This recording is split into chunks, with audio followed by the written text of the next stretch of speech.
अभी तो पल्ला तृणमूल कांग्रेस का यहाँ भारी है, अच्छा, वही जीतेगा। स्वास्थ्य और शिक्षा के ऊपर ही मेनली फोकस रहेगा। रोटी कपड़ा मकान तो देखिए ठीक है, ऐसी कोई खराब पोजीशन नहीं है। हमारी जो इच्छा है कि भाई उनका कल्याण हो, गांव का कल्याण हो, तो सभी का कल्याण हो जाएगा, तो उसी लाइन पे वोटिंग हो। हमारा कहना एक ही है, जो भी आए इस समाज में हित का काम करे, अच्छा काम करे। बिजनेसमैन को विशेष करके शांति चाहिए, भाईचारा चाहिए, प्रेम चाहिए। मेरा नाम है दीपू शर्मा और इस वक्त आप देख रहे हैं सन एक्सप्रेस। और फिलहाल सन एक्सप्रेस ने एक खास पहल की है, हम आम लोगों के बीच जाएंगे। हमने पहले भी बताया था, अलग अलग कार्यक्रम कर रहे थे हम, जहाँ पे हम आम लोगों की समस्याओं को आपके सामने लेकर आ रहे थे, किस इलाके में, किस विधानसभा क्षेत्र में कौन सी समस्याएं हैं। लेकिन आज हम आम लोगों के बीच मौजूद हैं, आम लोगों से ये जानने की कोशिश करेंगे कि किन मुद्दों पर चुनाव होना चाहिए। एक वोटर होने के नाते उनको क्या लगता है। 5 साल में चुनाव एक ही बार आता है और उस चुनाव के बाद लोग जिसे वोट देते हैं, लोगों की ये उम्मीद होती है कि वो जो चुन कर आया हुआ प्रतिनिधि है उनका, वो उनके सुख दुख में उनके साथ रहेगा। लेकिन बड़े बार लोगों को निराश होना पड़ता है। नेताजी की ये जिम्मेदारी बनती है कि वो आम लोग क्या चाहते हैं, क्या सोचते हैं, ये सुने, ये समझें, और उसके बाद ये कहीं संभव हो सकता है कि आने वाले 5 सालों तक आम लोगों की जो समस्याएं हैं उस पर वो ध्यान देंगे। हमने एक खास पहल शुरू की, मैं वोटर बोल रहा हूँ। वोटर क्या सोचता है, वोटर क्या चाहता है, किन मुद्दों पे वोटर वोट करेगा इस बार, ये हम जानेंगे आम वोटर से। चलिए आइए देखते हैं कि क्या है वोटरों की राय। फ़िलहाल हम मौजूद हैं SF रोड के राजस्थानी तड़का में, जहाँ पर लोग सुबह सुबह पहुँचते हैं चाय पीने के लिए, और यहाँ पर चाय पर क्या चिंतन मनन होता है ये हम जानने की कोशिश करेंगे। वोटरों की क्या मंशा है, क्या राय है, किन मुद्दों पे वो इस बार वोट करेंगे, ये जानने की कोशिश करेंगे। तो आइए चलते हैं, देखते हैं कि वोटर क्या कह रहा है। यहाँ पे एक सज्जन मौजूद हैं, बड़े सारे लोग मौजूद हैं। हम पहले तो ये जानेंगे, दादा यहाँ पे आप चाय पीने आते हैं? चाय पीने डेली आते हैं हम यहाँ। अच्छा, नाम क्या है दादा आपका? आनंद कोठारी। आनंद जी, ये बताइए कि सिलीगुड़ी विधानसभा क्षेत्र में क्या हो सकता है, किस तरफ पलड़ा भारी दिख रहा है आपको? अभी तो पल्ला तृणमूल कांग्रेस का यहाँ भारी है। अच्छा, वही जीतेगा। तो आप तो आम वोटर हैं, वोट डालते हैं, तो क्या आपको पसंद आया जो प्रत्याशी हैं फ़िलहाल, क्योंकि अलग अलग दल के प्रत्याशी हैं, हम ये भी जानने की कोशिश कर रहे हैं कि वोटर के नाते आपकी क्या राय है, जो प्रत्याशी आपको पसंद है वो क्यों पसंद है? प्रत्याशी काम करने वाला है इसलिए पसंद है, प्रत्याशी काम करने वाला है। तो वो तो पहले यहाँ पे कभी थे नहीं, आपको कैसे पता वो काम करेंगे? वो तो पार्टी से पता लगता है, पार्टी ही काम करवाती है और उनको करना ही है। अच्छा, तो उनको करना ही है। तो ये आनंद जी थे जिनसे हम उनकी राय जान रहे थे। हम आगे की तरफ चलेंगे, और भी जो यहाँ पर लोग हैं हम उनसे भी बात करने की कोशिश करेंगे। दादा, यहाँ पे आप डेली आते हैं चाय पीने? हम लोग यहाँ डेली आते हैं। अच्छा, डेली आते हैं। तो एक बात बताइए कि हमारे यहाँ तो चाय पर चर्चा का एक बहुत पुराना रिवाज है हमारे समाज में। हाँ, ये तो है, आज से नहीं, लंबे समय से।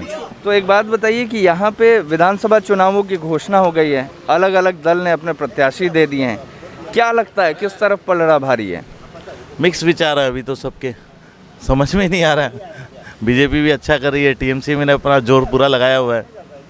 अब दोनों में से एक आने हैं, देखते हैं क्या होता है। लेकिन एक बात बताइए मुझे, वोटर के नाते, एक आम वोटर के नाते, हर आदमी चाहता है कि सभी को अच्छी जो व्यवस्थाएं हैं, यानी रोटी कपड़ा मकान सही ढंग से मिले, अच्छा स्वास्थ्य मिले, अच्छी शिक्षा मिले, तो आप किन बुनियादी मुद्दों पे वोट करेंगे इस बार? स्वास्थ्य और शिक्षा के ऊपर ही मेनली फोकस रहेगा। रोटी कपड़ा मकान तो देखिए ठीक है, ऐसी कोई ख़राब पोजीशन नहीं है। बाकी CA साहब बताएंगे, ये हमारे CA साहब हैं। नहीं एक्चुअली। अच्छा, CA हैं आप सर? जी जी, जड़गढ़। तो एक बात बताइए दादा कि किन मुद्दों पे वोट होना चाहिए? पश्चिम बंगाल विधानसभा चुनाव किन मुद्दों पे होना चाहिए आपके हिसाब से? देखिए, पश्चिम बंगाल में बहुत से मुद्दे हैं। यहाँ तो सबसे बड़ी मुद्दा है सुख शांति की, हमारा सिरडी शहर तो फिर भी सुख शांति में है, ठीक है, लेकिन जो देखा गया कि पिछले दिनों के अंदर में जो इतनी पॉलिटिकल हिंसा होती है, बहुत बड़ा मुद्दा रहेगा। जो गांव के जो हमारे लेबर लोग हैं, जो ड्राइवर है या जो लोग कृषि लोग हैं जो वहाँ काम करें, उनसे बात करें समझ में आता है कि उनकी परेशानी ज़्यादा है, और एक्चुअली देखा जाए तो वोट के अंदर में उनका रोल सबसे बड़ा होता है। तो हमारी जो अपेक्षा है कि भाई उनका कल्याण हो, गाँव का कल्याण हो, तो सभी का कल्याण हो जाएगा, तो उसी लाइन पर वोटिंग होगी। अच्छा सीए साहब, आपका नाम? मैं मनीष गोयल हूँ। तो मनीष जी, एक बात मैं और जानना चाहूँगा आपसे, क्योंकि आप तो लगातार व्यवसायियों के संपर्क में रहते होंगे, और उत्तर बंगाल में सिलीगुड़ी जो है वो व्यवसाय का केंद्र है, हब है, और कोई भी सरकार आए जाए व्यवसायियों के ऊपर सबसे ज़्यादा प्रभाव पड़ता है। तो क्या लगता है व्यवसायी इस वक्त क्या सोच रहे हैं? देखिए, व्यवसायी तो व्यवसाय कर रहा है अपना, ठीक, कोई भी सरकार आए व्यवसाय पे बहुत ज़्यादा फर्क नहीं पड़ता है, ठीक है ना। जैसे जीएसटी आई तो जीएसटी लेके काफ़ी लोग परेशान भी है, लेकिन क्या कि सारे चलते रहते, ऐसे ही चलते रहते। अल्टीमेटली देखा जाए ना तो वोट के अंदर में मतलब व्यवसायी वर्ग जो है उनका एक अलग ही रहता है कि उनको तो सुख शांति चाहिए, उनको बिजनेस के हिसाब से। तो अल्टीमेटली देखा जाए ना, बाय एंड लार्ज ये है कि अगर एक पीसफुल एटमोसफियर रहे तो सबकी ग्रोथ हो जाएगी। तो सभी का अपेक्षा ये कि जो भी सरकार आए एक शांतिपूर्ण वातावरण रहे, जो कि उसी से बिजनेस अपने बढ़ जाएगा। शांतिपूर्ण वातावरण रहे, ये सीए साहब का कहना था। लेकिन सीए साहब, एक बात बताइए, अशांति क्यों हो रही है? इसके पीछे कोई वजह दिखता है क्या आपको? ठीक है, अशांति तो ज़्यादा करके पॉलिटिकल वेज में हो रही है। सभी चाहते हैं कि अपना पलड़ा भारी रहे, उसके कारण कुछ साजिशें होती है, उसके कारण ही अशांति बढ़ जाती है। लोगों की जो अपेक्षाएं हैं वो पूरी नहीं होती है, तो वो चाहते हैं कि भाई हमारी पार्टी जीते, दूसरी चाहते हैं हमारे जीते, उस चक्कर में प्रॉब्लम ज़्यादा होती है, लोग संतुष्ट नहीं है। चलिए सीए साहब, बहुत बहुत धन्यवाद आपका, आपने हमको समय दिया। हम आगे की तरफ बढ़ेंगे और यहाँ भी कोशिश करेंगे जानने की, इस टेबल पर भी। दादा, आप लोग यहाँ पर डेली आते हैं? डेली तो नहीं, हफ्ता में 2 दिन 3 दिन आ जाते हैं। तो मतलब यहाँ पे सुबह की चाय की चुस्की यहीं पर लेते हैं आप? हाँ, प्राय ले लेते हैं, सुबह की और संडे की। अच्छा, सुबह की और संडे की? संडे की फिक्स है मोटा मोटी। तो क्यों संडे की चाय घर में नहीं पसंद आती है, ये यहाँ ज़्यादा बेहतर बनती है? यहाँ पे आते हैं, 10 जना मिल जाता है, 10 तरह की बात होती है, इसी वजह यहाँ पे आ जाते हैं। हम भी यहाँ पर बात करने आए हैं। बात ये करने आए हैं कि पश्चिम बंगाल में विधानसभा चुनावों की घोषणा हो गई है और हर दल ने अपने अपने प्रत्याशी दे दिए हैं। आपको क्या लगता है किस तरफ पलड़ा भारी है इस वक्त? हमारा कहना एक ही है, जो भी आए इस समाज में हित का काम करे, अच्छा काम करे। बिजनेस जो डाउन हो रहा है, काफ़ी बिजनेस डाउन हो गया है, व्यापारी और काफ़ी परेशानी है, महंगाई। अब व्यवसायी हैं, हम व्यवसायी हैं, इसलिए हम जो भी आए, टीएमसी आए, बीजेपी आए, कांग्रेस आए, व्यापारी के लिए जो बढ़िया सब बढ़िया है। बस महंगाई कम हो, हड़ताल कम हो, व्यापार को कुछ, बिजनेसमैन को कुछ फ़ायदा होना चाहिए। हाँ, बस हमारा ये आदेश है। बाकी जो आए सब अच्छा है। जो आए सब अच्छा है, लेकिन इनके जो मुद्दे हैं, आपका नाम दादा? पंकज जैन। पंकज जैन जी का जो मुद्दा है, इनका मुद्दा ये है कि कोई भी सरकार आए लेकिन हड़ताल कम हो, व्यवसाय पर ध्यान दिया जाए ताकि कम से कम व्यवसायी परेशान हो। धन्यवाद पंकज जी, आपने हमको समय दिया। एक और यहाँ पे युवा मौजूद हैं, नाम क्या है आपका? विवेक सेठिया। विवेक जी, आप वोट डालते हैं? नहीं, I am not eligible right now. Okay, तो उम्र क्या है आपकी? 16। तो 2 साल के बाद आप वोट डालने लगेंगे? यस। एक बात बताइए मुझे कि आने वाले समय में आप वोट डालने लगेंगे, ज़रूर अभी आप पढ़ाई कर रहे होंगे, आपको क्या लगता है बीइंग अ स्टूडेंट किन मुद्दों पे चुनाव होना चाहिए? चुनाव उन मुद्दों में होना चाहिए जिन मुद्दों में अभी हमारी सरकार में कमी है। जैसे आगे वाले इलेक्शंस में ये देखा जाना चाहिए कि सिलीगुड़ी में किन एरिया में हमें अभी इम्प्रूव करना चाहिए। जैसे आप ज्योति नगर की डंपिंग ग्राउंड्स में चल जाइए, वहाँ पे आप एक बार बस विज़िट करेंगे, उसके बाद आपको पता चलेगा सिलीगुड़ी कैसी है। हम लोग का स्कूल्स वहाँ पे है, Don Bosco school Siliguri, Auxilium convent school, बहुत सारे स्कूल हैं उधर। वहाँ का इन्वायरमेंट कैसा है, स्कूल में जैसे हम पढ़ते हैं वहाँ पे हमारा एटमॉस्फेयर कैसा है, कैसी कैसी स्मेल्स आती हैं वहाँ से डंपिंग ग्राउंड से। जैसे कभी समझ लीजिए बारिश हो गई, उसके बाद वहाँ पे इतना गंदा स्मेल, मतलब इतना पल्यूटेड एरिया है वो। वहाँ पे आप एक बार बस विज़िट करिए, फिर आपको पता चलेगा कि सिलीगुड़ी, ओरिजिनल सिलीगुड़ी क्या है। यहाँ पे आपका this is like metropolitan area, अभी समझ लीजिए।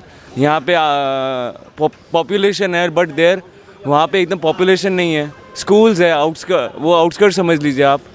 डंपिंग ग्राउंड्स सेवक रोड से लेके वहाँ पे होटल फॉरेस्टा बोल के एक, वहाँ तक पूरा डंपिंग ग्राउंड है, नालियाँ ऐसे बहती हैं वहाँ पे, the animals eat plastics, nobody cares about it, so many tons of mercury and all, what not are there, वो सब पहले देखना चाहिए, इम्प्रूव करना चाहिए, उसके बाद में कुछ और चीज़ के बारे में सोचना चाहिए। तो अगर आप वोट देने के लिए एलिजिबल होते हैं तो आप साफ सफाई को सबसे पहले अपना मुद्दा बनाते हैं। Hygiene is first. Okay, hygiene is first. तो एक बात मैं अपने दर्शकों की जानकारी के लिए इस वक्त ये बताना चाहूँगा कि फ़िलहाल हम सिल्लीगुड़ी विधानसभा क्षेत्र में खड़े हैं, लेकिन सेठिया जी जो बात कहें, हालांकि ये स्कूल में पढ़ते हैं, अपनी समझ से इन्होंने कही, वोटर नहीं है, लेकिन जिस इलाके की बात कही, डॉन बॉस्को वाला जो इलाका है वो डाबग्राम फुलबाड़ी के अंतर्गत आता है। मैं अपने दर्शकों की जानकारी के लिए ये स्पष्ट कर दूं, वो डाबग्राम फुलबाड़ी के अंतर्गत आता है, लेकिन जो मुद्दा है आपका, मुद्दे की बात यह है कि वो मुद्दा बिल्कुल सही है, मुद्दा बिल्कुल सही, हाइजीन इज़ फर्स्ट। सिलीगुड़ी के अंदर ही आ गया, सिलीगुड़ी के अंतर्गत आता है, लेकिन विधानसभा क्षेत्र उसका अलग है, विधानसभा क्षेत्र अलग है। आप जब वोटर होंगे तब शायद और आप डीपली आपको मालूम चले। यहाँ पर और भी लोग मौजूद हैं, हम उनसे भी जानना चाहेंगे कि किन मुद्दों पर वो वोट करेंगे। दादा क्या नाम है आपका? मेरा पवन कुमार सेठिया। पवन जी क्या करते हैं आप? हम कपड़ा का दुकान करते हैं। आप व्यवसायी हैं आप भी। तो पश्चिम बंगाल विधानसभा चुनावों की तो घोषणा हो चुकी है, अलग अलग दल ने प्रत्याशी भी दे दिए हैं, अलग अलग तरह से प्रत्याशी वोटरों को लुभाने की भी कोशिश कर रहे हैं। आपको कौन ज़्यादा लुभा पा रहा है? जो आए सब बढ़िया है अपने खातिर, व्यापारी खातिर जो आएगा सब बढ़िया है। तो वोट किन मुद्दों पे करेंगे आप? वोट किन मुद्दों पे करेंगे आप? यहाँ पर काम बढ़िया होना चाहिए, बस हो गया। हम लोग को तो काम किस तरह का काम? काम क्या, साफ सफाई, ये मार्केट में ये गाड़ी घोड़ा ये उधर उधर जो है वो सबको साफ़ सुथरा रहना चाहिए, पार्किंग होना चाहिए, ये सब होना चाहिए, ये सब खातिर। और क्या, यानी कि साफ सफाई हो, सही तरह से पार्किंग की व्यवस्था हो, और यातायात में यानी कि ट्रांसपोर्ट में जिस तरह से जाम वगैरह लग जाते हैं उनको क्लियर जो भी करवाता है, इन मुद्दों पर जो भी बात करता है, आपको लगता है कि इन्हीं मुद्दों पर चुनाव होना चाहिए, इसी पर होना चाहिए। तो समझदार के लिए इशारा काफ़ी है। और मुद्दे की बात यह है कि मैं वोटर बोल रहा हूं, मैं अभी फ़िलहाल हमारे साथ एक वोटर थे जिन्होंने कहा कि किन मुद्दों पर इलेक्शन होना चाहिए, किन मुद्दों पर चुनाव होना चाहिए। एक और सज्जन यहाँ पे मौजूद हैं, बैठे हुए हैं, और जाना पहचाना नाम है बसराज जी। आप लगातार समाज सेवा का भी काम करते हैं, मौके से मिल गए हैं यहाँ पर। बसराज जी एक बात बताइए कि आप हर दिन यहाँ चाय पीने आते हैं? हाँ, लगभग आते हैं यहाँ चाय। इस बहाने अपने लोगों से, दोस्तों से मिलना हो जाता है, इधर उधर की बातचीत चर्चा हो जाती है। पश्चिम बंगाल विधानसभा चुनाव पे आज हम बात कर रहे हैं आम लोगों से, वोटर के क्या मत हैं, वोटर किन मुद्दों पर चुनाव करवाना चाहता है। आप तो लगातार समाज से जुड़े रहते हैं, समाज के लिए आपका निरंतर योगदान रहता है, आपको क्या लगता है, क्योंकि हर पहलू में, हर समाज के हर पहलू में आप पहुंचते हैं, किन मुद्दों पे चुनाव होना चाहिए बसराज जी? शांति, सुकून और भाईचारा। और सिलीगुड़ी विशेष करके ये व्यावसायिक दृष्टि से बड़ा हब है, जगह है। नॉर्थ बंगाल, सिक्किम, भूटान, उस पूरे एरिया के लोग शादी विवाह, इलाज वगैरह के लिए सिलीगुड़ी आते हैं। और सिलीगुड़ी इन दिनों में देखा जाए तो शांति सुकून बड़ा है। ट्रांसपोर्टेशन, ट्रैफिक, वो समस्या कुछ हल्की फुल्की, लेकिन फिर भी शांति सुकून है। और बिजनेसमैन को विशेष करके शांति चाहिए, भाईचारा चाहिए, प्रेम चाहिए। शांति, सुकून, भाईचारा और व्यवसाय पर कोई आँच ना आए, इस तरह की सरकार अगर आती है तो आप उससे संतुष्ट होंगे? एकदम संतुष्ट है। इन दिनों में हम लोग विशेष करके देख रहे हैं स्ट्राइक नहीं के बराबर हो रही है, और कई तरह के जो आगे अत्याचार होते थे लोगों पर या बिजनेसमैन पर, तो उनसे तो हमें सुकून मिला। स्ट्राइक हमको नहीं लगता कोई 10 साल में 10 स्ट्राइक हुई होगी, ये चाहिए। और एक विशेष जो अभी बड़ी प्रॉब्लम चल रही है सिलीगुड़ी में, नेपाल बॉर्डर है और भूटान बॉर्डर है। भूटान टोटल बॉर्डर अभी बंद है, तो व्यवसायी लोग बहुत ज़्यादा दिक्कत में है। और नेपाल में भी कड़ाकड़ी इतनी है कि हर कोई व्यापार कर नहीं पाता है। और यहाँ पर ट्रेडर ज़्यादा है, मिडिल क्लास ज़्यादा है सिलीगुड़ी में, तो उस ओर भी सरकार का ध्यान जाए, बॉर्डर खुलाए तो व्यापार करना और इजी होगा। क्योंकि वैसे ही हम लोग लॉकडाउन, जीएसटी, नोटबंदी, इससे बहुत ज़्यादा त्रस्त है। उसके बाद ये बॉर्डर की मार बड़ी मार है। अच्छा, तो बॉर्डर की मार बड़ी मार है, ये कहना था बसराज बोथरा जी का। और जाने माने समाज सेवी हैं सिलीगुड़ी में, लगातार समाज में काम करते रहते हैं, स्वास्थ्य के क्षेत्र में भी बड़े बड़े काम ये करते हैं, आम लोगों की मदद करते हैं। धन्यवाद बसराज जी हमें समय देने के लिए। तो हम आगे की तरफ जाएंगे और हम आगे की तरफ भी जाएंगे और वहाँ पे देखेंगे कि आम लोग और भी कुछ हैं यहाँ पे, और उनका क्या राय है, उनकी क्या राय है, उनके क्या विचार हैं पश्चिम बंगाल विधानसभा चुनाव को लेकर। दादा डेली आते हैं आप यहाँ पर? प्राय हफ्ता में एक आध दिन आ जाते हैं। हमारा ये है आज के एपिसोड का मूल मत कि मैं वोटर बोल रहा हूँ। वोटर किन मुद्दों पर इस बार चुनाव में वोट करेगा, वोटर के लिए कौन से मुद्दे अहम हैं, किन मुद्दों पर चुनाव होनी चाहिए, ये जानना ज़रूरी है। और ये नेताजी लोगों के लिए भी सुनना ज़रूरी है कि आखिर वोटर क्या चाह रहे हैं, उनके मन की क्या बात है। तब जाके कहीं ये संभव है कि जो 5 साल वो अपने पद पर रहेंगे, कुर्सी पर रहेंगे, सही ढंग से सही फैसले ले सकें। जुगराज जी ये बताइए कि विधानसभा चुनाव जो है उनकी तो घोषणा हो गई है, हर दल ने अपना प्रत्याशी भी दे दिया है सिलीगुड़ी में, हर प्रत्याशी अपनी तरह से लोगों को लुभा भी रहा है। किस तरफ पलड़ा भारी दिख रहा है आपको? देखिए, मैं एक चीज़ बोलना चाहूँगा कि कोई भी नेता या कोई भी पार्टी जब आती है तो उस क्षेत्र के उसको पहले उस क्षेत्र की पार्टी, क्षेत्र के लोगों की और क्षेत्रफल में क्या आर्थिक स्थिति है उसकी जानकारी होनी चाहिए, और किसको बचा के हम लोग आगे इस क्षेत्र को बढ़ा सकते हैं, पहले इस चीज़ पर ध्यान देना चाहिए। देखिए, मैं यहाँ 15-20 साल से रह रहा हूँ और ज़्यादा टाइम मेरे को नहीं है सिलीगुड़ी में। मैं पहले बिहार किशनगंज से था। जब आने के बाद मैं यहाँ पे बिज़नेस अपना ट्रेडिंग से शुरू किया, तो मैंने ये अपना अनुभव किया कि नॉर्थ बंगाल एक ट्रेडर क्षेत्र है, क्योंकि मैं इसके लिए बहुत 1 साल से प्रयास भी कर रहा हूँ कि ट्रेडर के लिए कुछ अच्छा किया जा सके।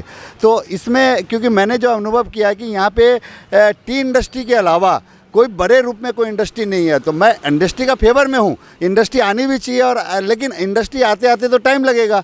ये नहीं कि आज आप लगाए और कल आपका प्रोडक्शन आ जाएगा। हम कोई भी प्लानिंग करते हैं तो हमें 2-3 साल टाइम चाहिए। फिलहाल जो चीज़ है ट्रेडर, फिलहाल हमारे नॉर्थ बंगाल की आप चारों तरफ घूम लो, और नॉर्थ बंगाल का, क्योंकि मैं पूरे नॉर्थ बंगाल में मेरा नेटवर्क है और मैं बिज़नेस करता हूं, तो मेरे को पता है कि नॉर्थ बंगाल पूरा ट्रेडर क्षेत्र है। उसके कारण संगठित असंगठित क्षेत्र लोगों को ट्रेडर ने अपने बेरोजगारी में बहुत बड़ी भूमिका निभा रखे हैं। लेकिन कोई भी सरकार का ध्यान नॉर्थ बंगाल के लिए ट्रेडिंग को कैसे बढ़ाया जाए, ट्रेडर को आमदनी को कैसे बड़ा किया जाए, और छोटे तबके के लोग को कैसे बड़ा किया जाए, रेहड़ी वाले को कैसे बड़ा किया जाए, उस तरफ किसी का ध्यान नहीं जा रहा है। मैं एक ही आकर्षित करना चाहूँगा कि कॉरपोरेट हाउस का जो बढ़ावा देने की प्रवृत्ति जो भी सरकार कर रही है, और इसमें सबसे बड़ा योगदान जो बीजेपी सरकार कर रही है, क्योंकि बीजेपी सरकार ने एक आज ट्रेडिंग करके जियो मार्ट जैसे कि 1-1 किलो आलू प्याज बेचे, कोई दिक्कत नहीं है, लेकिन उस क्षेत्र में बेचे जहाँ पे फैक्ट्री ज़्यादा है, जहाँ लोगों के पास बहुत काम है। ये क्षेत्र पूरा ही ट्रेडेड क्षेत्र है। यहाँ पे आप देखिए, आप घूम के चारों तरफ, आप सुबह जब आप निकलेंगे, विधान मार्केट में निकलेंगे या कोई भी मार्केट में निकले, बेचारा रेहड़ी वाला सुबह 5 बजे 6 बजे अपनी दुकान खोल लेता है और 9-10 बजे अपना घर जाता है। वो 500-1000 रुपया कमाता है, उससे अपना परिवार का जीविका का साधन करता है। आज उन लोगों के बारे में हमें सोचना पड़ेगा। आज ये जियो मार्ट की जो प्रवृत्ति बढ़ा रही है, तो हमें ये तय करना पड़ेगा कि किस क्षेत्र में ज़रूरत है जियो मार्ट की। आज मैं ये अनुभव कर रहा हूँ कि सिलीगुड़ी जैसे ट्रेडर क्षेत्र में जियो मार्ट जैसी कोई भी कॉर्पोरेट हाउस जो रिटेल में 1-1 की पीस बेच रही है, वो क्षेत्र को मतलब पूरी तरह बेंड कर देना चाहिए। यहाँ पे कॉर्पोरेट को बढ़ावा देने की प्रवृत्ति जो भी गवर्नमेंट करेगी, उसमें हमारे जैसे ट्रेडर लोग जो हमसे नीचे है वो भी ख़राब होंगे और मिडिल क्लास ट्रेडर भी ख़त्म हो जाएंगे। तो मैं तो आने वाले सरकार से ये रिक्वेस्ट करूँगा कि जो टीएमसी की जो एक दिमाग में है कि छोटा तबका को बड़ा कैसे बनाया जाए, इस पे पूरा का पूरा फोकस देके इंटेलेक्चुअल आदमी के साथ एक कमेटी बनाए और वर्किंग कमेटी जो ट्रेडर को कैसे बचाया जाए। उसके बाद आप फैक्ट्री भी कीजिए, मैं ये फैक्ट्री भी करिए, फैक्ट्री को भी बढ़ावा हम लोग को देना चाहिए, लेकिन ट्रेडर को बचाने के लिए मैं रिक्वेस्ट करूँगा, सभी सरकारों से रिक्वेस्ट करूँगा, खास करके टीएमसी से ज़्यादा रिक्वेस्ट करूँगा, क्योंकि मैंने आइडियोलॉजी देखी है बीजेपी की आइडियोलॉजी से खाली कॉर्पोरेट को बढ़ावा दिया जा रहा है। तो मैं भी सभी तमाम लोगों से रिक्वेस्ट करूंगा जो हमें ट्रेडर क्षेत्र को बचाए, हमें अपना वजूद बचाना होगा, तब हम समाज के लिए अच्छा करें। यानी कि मुद्दे की बात यह है कि जो भी सरकार ट्रेडर्स पर विशेष ध्यान देती है, उस सरकार वही सरकार आपके हिसाब से आनी चाहिए? नॉर्थ बंगाल में खास करके, क्योंकि हम लोग का ये ट्रेडर क्षेत्र है। आज मैं चाह के भी फैक्ट्री नहीं कर पाऊंगा, क्योंकि मैं आज मान ली मेरी एक रिटेल काउंटर बंद करना पड़ा मेरे को। मैं आज एक छोटा मोटा व्यवसायी, जब मेरे कारण 5 आदमी को कल मैंने अपनी दुकान से नौकरी हटाई है। आप ये देखिए कि जितने भी बेचारे की दुकान नहीं चलेगी, आज हम जैसे व्यापारियों का काम नहीं चलेगा, हमारी आमदनी नहीं बढ़ेगी, तो हम कैसे नौकरी में रखेंगे? हम अपने खाने के लाले पड़ रहे हैं। आने वाले फ्यूचर में हमें ऐसा महसूस हो रहा है, अगर रिटेल सेक्टर में और बढ़ावा दे देगी गवर्नमेंट और ऑनलाइन को ऐसे बिना कोई प्रोटोकॉल के छोड़ देगी, तो ये दुकान भी खत्म हो जाएगा, रियल इस्टेट का धंधा खत्म हो जाएगा। ये आने वाला फ्यूचर में नॉर्थ बंगाल के लिए बहुत ही खतरनाक प्रवृत्ति बढ़ रही है। तो इस वक्त अंकुश लगाना बहुत जरूरी है मेरे हिसाब से। तो यानी कि इस वक्त हम बात कर रहे थे जुगराज सिरोहिया जी से, जिनका कहना था कि अगर ट्रेडर्स पे ध्यान नहीं दिया जाता है तो शायद आने वाले वक्त में ट्रेडर्स खत्म हो जाएंगे, खास करके उत्तर बंगाल से। एक बात मैं आपके चैनल से और सुन रहा, देखिए फ्री की जो प्रवृत्ति है, फ्री देना भी चाहिए। देखिए ये हर एजेंडा में फ्री देना भी चाहिए, लेकिन साथ साथ ये भी ध्यान रखना चाहिए जो बेचारा टैक्स पेयर है, जो जीएसटी टाइमली दे रहा है, टाइमली और टैक्स भी दे रहा है, उनको भी जो आज एक पेंशन की सुविधा मिलनी चाहिए। खास करके व्यापारी लोग बेचारा आज बिना कुछ दिए, बिना कुछ सैलरी लिए वो गवर्नमेंट को टाइमली जीएसटी 15-15 दिन में रिटर्न दे रहा है। और जीएसटी में इतने कलमजी होके भी, इतना हेडेक होके भी, वो घर का चैन सुख सब खो के भी वो अपना जीएसटी टाइमली रिटर्न दे रहा है। लेकिन बेचारा 5 साल बाद अगर उसको मानसिक स्थिति खराब होती है, शारीरिक प्रॉब्लम आती है, तो उस कंडीशन में गवर्नमेंट की तरफ कोई रुझान नहीं है। मैं ये बोलना चाहूँगा कि आज हम जो काम कर रहे हैं, मिडिल क्लास जो काम कर रहा है, उससे देश की अर्थव्यवस्था खास करके टिकी हुई है। और खास करके नॉर्थ बंगाल की तो 101% टिकी हुई है। अपर क्लास यहाँ पे 20% है, 70% हमारे मिडिल क्लास है, 30% में हम लोअर तबके को मान सकते हैं। तो सबका ध्यान लिया तो लोअर क्लास पे है या अपर क्लास पे है। मिडिल क्लास के लिए बेचारा मर जाए, उसका घर में कोई प्रॉब्लम आ जाए, उसके कोई सुनने वाला नहीं है। तो मैं एकदम रिक्वेस्ट करूंगा और ये हर सरकार का ध्यान आकर्षित करने की कोशिश करूंगा कि आप लोग फ्री बांटिए। हम लोग टैक्स देते हैं, आप वही टैक्स पैसा आप फ्री में बांट रहे हैं,